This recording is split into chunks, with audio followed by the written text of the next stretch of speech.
Alrighty, welcome back everyone. We just talked about UGA and the collective withholding money from players that get involved with some of these traffic incidences that we've seen over the last little bit at UGA, and it adds even more questions to this conversation if you were to ask me. But let's get into segment 3 here and talk about Brian Kelly. Year 3 for Brian Kelly at pretty much everywhere he's been at has been really, really remarkable, and he's one of those guys in this industry that is, I want to say, disrespected. And I think that's probably the right way to put it, because I think there are a lot of people in the college football space, whether it's fans or media or whatever, that say he's overrated, that say he's, not as good as some other big time coaches. And frankly, he is not far off from a lot of the big time coaches in this sport. I would very, very comfortably put him in the top 5 of head coaches in this sport right now. And he's been successful at about pretty much every single place he's been at. He came into LSU and went to the SEC title game in the very first year. So it's very, very impressive what he was able to do at LSU in the first 2 years. But the reality is, year 3 is when a lot of things happen. I think we've all learned when you get into year 3 of every coaching cycle, that's when everyone wants to see real big-time results. And Brian Kelly is the exact same. He said year 3 is obviously the place that he really wants to get going. He really wants to kind of kick it into high gear for his program, and he says this is the deepest team he's ever had at LSU, so that obviously helps that a little bit for him. And at Central Michigan, year 3 was a 9-win year, MAC title. At Cincinnati, undefeated season, Big East title. At Notre Dame, went to the BCS National Championship, had undefeated regular season before just getting torn apart by Bama. But at the end of the day, it's remarkable what he's been able to do in year 3 of most of his job. So it's year 3 down in Baton Rouge, and it's definitely going to be really, really interesting to see what happens down there this upcoming year, because there's a lot of things that can go right for this team, but frankly, it's going to be harder than what he had in the last 3 places to reach the level that he wants to reach. And one of the biggest reasons, obviously, is the guy that's walking out the door. They had the number 1 offense in the country, and a large part of that was because Jaden Daniels was just downright special. And they had 2 first-round receivers in Malik Neighbors and Brian Thomas Jr. that were downright special every single week of the season. So that is going to be a huge, huge topic of conversation. Also, on the defensive side of the ball, they're starting from ground zero pretty much. The only thing that they have in their back pocket, as far as I'm concerned, at least in terms of big-time players, is Harold Perkins. He is the guy that can really kind of turn the season on its head for them and definitely help them kind of get over that hump. But Brian Kelly had a very interesting conversation, and he had a very interesting quote at SEC Media Days where he said, clearly being the number 1 offense in the country was not good enough. I think we have to have much more balance, and that's the reality for this team. They can take a step backwards on offense, and I expect them to a certain degree, take that step backwards, but they got to take a big step forward offensively, just being totally honest. And Garrett Nussmeier is going to be the guy that's kind of leading the way there, and it'll be really, really interesting to watch if he is capable of doing that. He's definitely been sitting back for quite some time and waiting for his turn to kind of take over the reins and take the sticks and go to work. But at the end of the day, it's going to be a lot on his plate. And it's going to be a different looking offense, which I think is the biggest thing for me. When you look at the LSU offense from a year ago, it was a lot of Jaden Daniels just being Jaden Daniels, being as special as he is with the ball in his hands in open field, where you can run those read options, you can run a lot of the different kind of concepts that they did a lot of really good work on, especially in that Florida game when he just got loose for about 10 different 60-yard runs. So it was ridiculous what they were able to do with the ground game with him. That's not going to be the case with Garrett Nussmeier. He is a pocket passer. He is someone that he can use his legs. He's plenty athletic, but kind of like a Quinn Ewers type athletic, where if he needs to use his legs, he absolutely can and has a little bit of speed about him, but he's not that type of player. That's not the way he's going to make his money. That's not the way he's going to butter his bread, as it were. So that's definitely going to be a difference in this offense. You're going to sit back there and see a lot more pocket passing from the quarterback, but also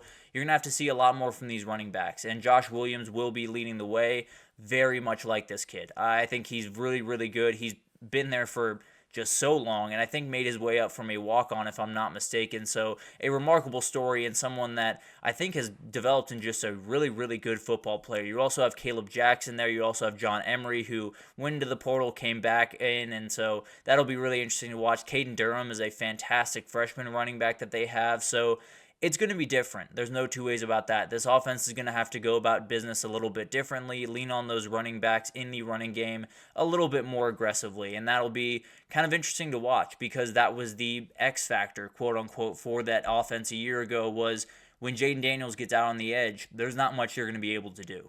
He's going to at least get about 20, 25 yards, and he might just make you silly and go for a touchdown. So that was always kind of the thing they had in their back pocket, and they kind of need at least the running backs to pick up the slack in that respect. So it'll be a different approach offensively. I don't think they'll be bad offensively by any means because they have dudes pretty much all over the field, especially on the offensive line, which obviously helps Garrett Nussmeier sit back there and just pick apart defenses. But on the defensive side of the ball, that's where the focus has to be. And frankly, they got so much better in so many different ways. And the main way is obviously the staff. I could argue that this is the best defensive staff in the entire country. When you add Blake Baker as defensive coordinator from Missouri, when you add Bo Davis from Texas as the defensive line coach, Kevin Peoples came over from Missouri as well, kind of dealing with edge rushing a little bit more aggressively. They're going to be better. I can feel very confident about that. The question is how much better, because that will dictate, are they an 8-win team? Are they a 9-win team? 10, 11? Are they an SEC championship level team?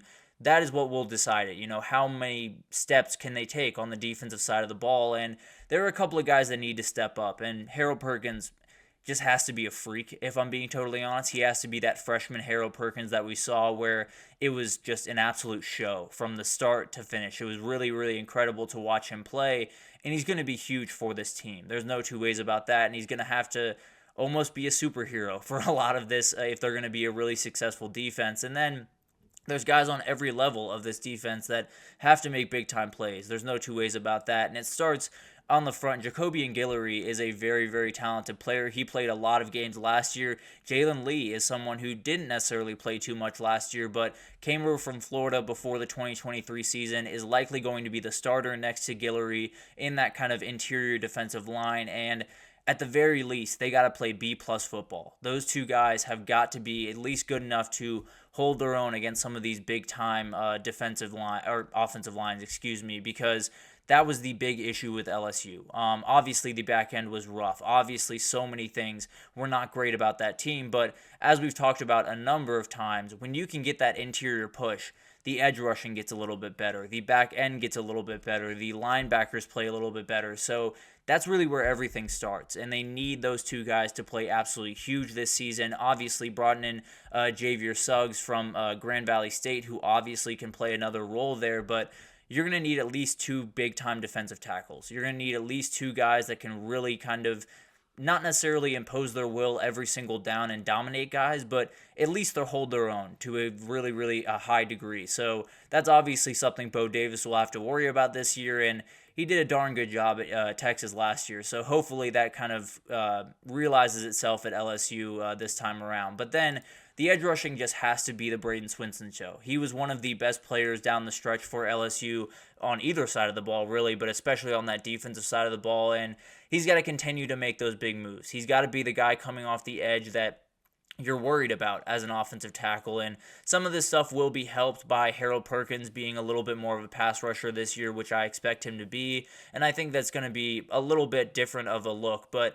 Braden Swinson's just got to put on a show this year. He's got to have a ton of sacks. I don't want to necessarily say double digits, but that would help a ton. I'll put it that way. I definitely think he's someone that is a huge threat, and if they can really put it together, and if he can be someone that's super disruptive on that line of scrimmage, then things get really interesting. And then the back end was what everyone was talking about last year because it looked darn bad for a number of times last season, and Sage Ryan has to be the guy, in my opinion. He is the guy that has the most experience. He's the guy that's been in the system not been in the system, but been at LSU the longest, and he's someone that is likely the leader of this back end. So you're going to need him to play better football. He has not played great, especially last year. It was very rough. He's back to safety, which is probably the better position for him, so that'll be an interesting thing to watch. But then you have guys at corner. You have Major Burns is going to be absolutely huge. Javian Toviano, the guy right there, I think is going to be a really good player for LSU this upcoming year, and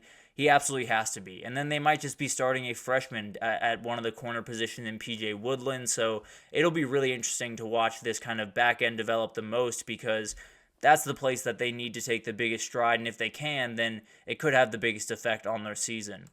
So, to my estimation, LSU has the guys on their defense. I think there are a group of people that absolutely can make this defense at least formidable. They're not going to be great. They're not going to be dominant by any means, but they can at least play good enough football to make them a better team than they were a year ago, because they missed a huge opportunity a year ago with Jaden Daniels in that offense to possibly make some noise. But regardless, they can absolutely make some noise on the defensive side of the ball this year. The problem is all of the guys that I just talked about have to play really good football. There can't just be a weak link at Jalen Lee can't play bad football. Sage Ryan can't play bad football.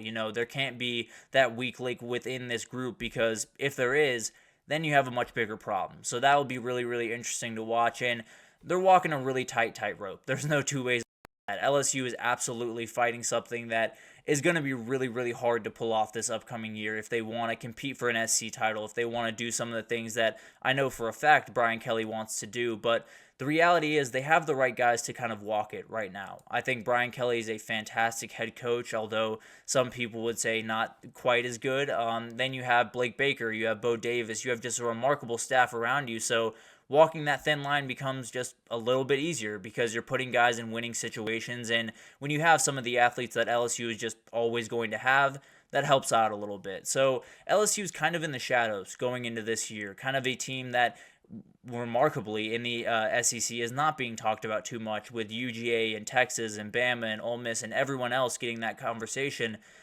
I think they like it that way. I think Harold Perkins was the one at SEC Media Days that said, yeah, don't think about us, and we'll just kind of go out there and play football. So it'll be really interesting to watch this team develop. I tend to believe it's not going to be an elite team by any means. I tend to believe they'll be about a 9-3, maybe a 10-2 team, and possibly make the playoff, but I lean towards not. But at the end of the day, Brian Kelly has made a lot of really cool things happen in his third year, and maybe the same thing happens in Baton Rouge this year. But we'll take our third break here, and when we come back, we're going to talk about rat poison, that thing you've heard about a number of times throughout the offseason where you're talking just too nice about a team, and you have to kind of fight that, fight against complacency and things like that. So we'll break down who's fighting the rat poison the most in 2024 and how they can kind of combat that. So we'll break that down right after this, so stick with us.